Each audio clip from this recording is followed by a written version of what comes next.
Hey, horror fans! Once again, I'm the horror Mighty Gene. Today we'll talk about last night's episode of The Walking Dead.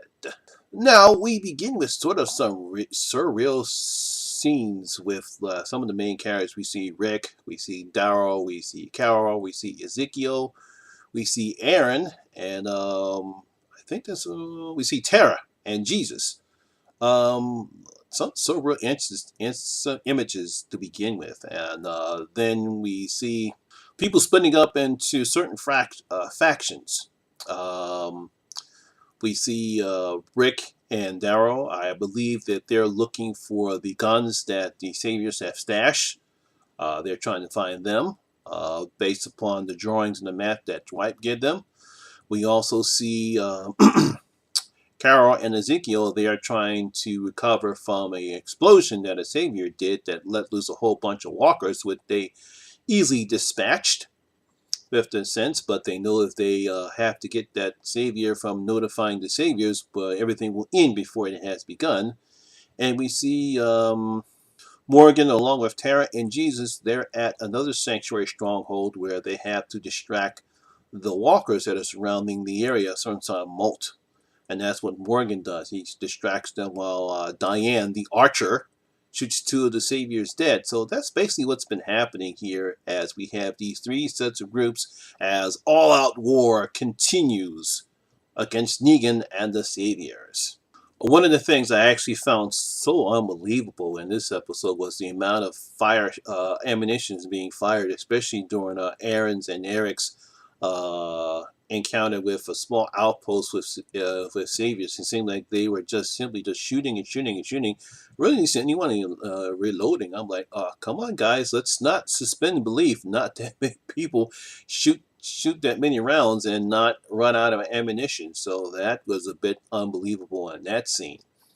We cut to the other stronghold where Morgan is with Tara and Jesus as they're about to attack the stronghold of Saviors. And it looks like they have everything planned out, but until when Morgan comes up and his two other, I guess, hilltoppers or kingdomers, wherever they are certainly ambushed by more walkers that they appear, and all three of them are shot.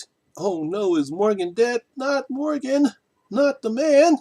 Meanwhile, we have Carol and Ezekiel. They're having their little bit of philosophy as Ezekiel has been making speeches throughout this time saying that we will always win no matter what price we have to pay. We're going to make peace in this world. And Carol says, well, what about our souls? And they have this little nice conversation while they look for the Savior. Meanwhile, Rick and Daryl are still trying to find the cache of weapons so that way they can take them, so that way the Saviors cannot rearm themselves, which I thought was a pretty nice, decent plan that they have. We cut back to Tara and Jesus. They find a Savior who wakes up, who says he's not with them. He was there, he's just labor force, and he even pissed his pants. And you see the wetness on his pants. But of course, he's faking. He does a 52 fake out by the time that, because Tara wants to kill him. But Jesus says, no, we're not like that. So they do a 52 fake out. He disarms Jesus and he threatens to kill Jesus. Once he tries to shoot Tara, Jesus disables him with his karate kung fu moves and they tie him up. But Tara once again still wants to kill him. And Jesus tells her, you just want revenge for Denise, who died last season. But she says, no, I'm with Rick. You may be with Maggie, but I'm with Rick. And he says, no, we're not that way. We're not going to be just like the Saviors. We're not going to kill just to be killed. And you just want this for revenge. So that was a nice philosophy for Jesus, telling him, it's like, we're not going to lose our souls to get revenge against the Saviors. We're not going to be like them. So I thought it was pretty poetic for what Jesus said. And I liked the dramatic between Tara and Jesus. Well, after they capture the whatchamacallit, we see more shooting going along, and we find out that Morgan is not dead, of course, as usual. Never would do that to such a prolific character in the show, and he goes on a one-man killing spree, just killing Saviors one left to the other. He eventually reunites with Terra, and they get a whole bunch of saviors to disarm themselves, and they capture them. Now, Morgan, obviously, he goes back to a conversation that they have with Rick, saying that we have to kill them all, and that's what Morgan wants to do. But Jesus once again says, no, we can't kill them all. We can't be like them. And, of course, Morgan says, well, what are we then? Which I thought was a pretty nice moment. So you got to give Jesus some credit here. He's trying not to lose his soul and trying to not be like the saviors, while everyone else simply just wants to kill him, which I can understand. Hey, look, they killed Abraham. They killed Glenn. They killed Denise.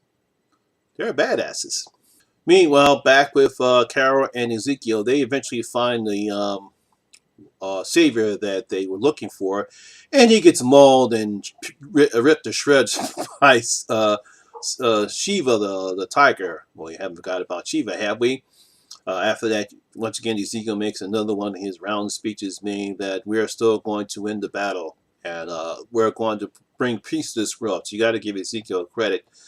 He's one of my favorite characters. He's one of my favorite characters in the comics, and he's one of my favorite characters on the show. So you got to give up for Ezekiel. Doesn't matter to him how many people we're going to kill, not kill. We're going to win. So he's very optimistic. Well, Carol is more of a realist. And now we get back to Rick and Daryl. Rick encounters another savior. They have this real physical fight, and Rick kills him by impaling himself against the wall, asking where the guns were. He thinks the guns are behind the door, but it's not. It's a little cute baby and some animals drawn up. And I thought, wow, that's real sad. But it isn't for long before Rick is disgusted with himself, before a gun is pulled up to him, and he sees a very familiar face that we have not seen in a long while. And it's Morales. You remember Morales, the guy from season 1? Yeah. Rick says, I haven't seen you since Atlanta. He says, that was a long time ago. And he tells him, by the way, I contacted the Saviors, and they're on their way. This is not bodes well for Rick, because they definitely got to get those guns, because the Saviors will rearm themselves, and they will definitely shred them down by sheer numbers of force. So, very nice twist right there. Morales coming back at the end of the show. Now, I thought this was a very weak episode, despite the reveal of Morales at the end. This is not the first time The Walking Dead has done this. We have not seen Morales since the season 1, and we all know that he and his family decided not to go with the group to go to the CCD. They decided to go to Birmingham. So we don't know what happened to his family or how he got joined up with the Saviors. I'm pretty sure that might be explained. Nor do we find out what happened to Father Gabriel after we find out that he's in the same trailer with Negan. So we don't know what's up with him. But this is what The Walking Dead does. They do things like this, and that's why people complain. Could be the reason why their ratings are down, because they really don't have a follow-through story.